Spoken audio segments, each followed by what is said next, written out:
I have sensations as if I have been conquered. The sole longing I can muster is for transient happiness.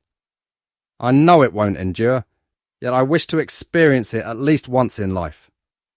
How dismal it is that I yearn for something so trivial. I spear my plastic fork into the Chinese noodles, which aren't even Chinese.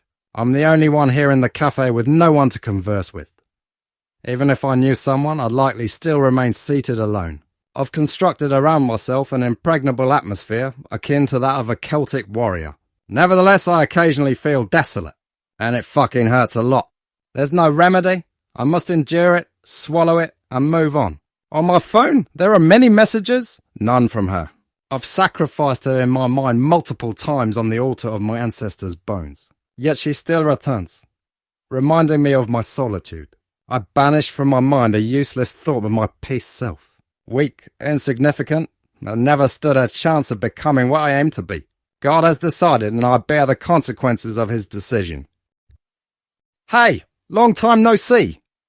I recognize the voice in the face, but I can't recall the name. He sits down next to me and begins to vividly narrate things he wishes to share with someone. Today is my weakest moment. I allowed myself to reminisce about the time when it almost seemed like I would experience happiness. The noodles are cold now. Actually, I don't even enjoy them much. But a man must eat, especially if he wants to work out. Do you believe there's a saviour here somewhere? I interrupt his monologue and inquire. In doing so, I reveal that I haven't been listening to him at all, but it doesn't matter. Violent thoughts swirl in my mind, and I need to concentrate on something less negative. Before he can respond, a woman appears next to me. She urgently wishes to speak with me. She doesn't look bad, but I don't want anything to do with her. Voluntary celibacy is the only way I keep myself sane. I gaze into her eyes, and in their reflection, I see myself. I think I'm more fixated on myself than on her.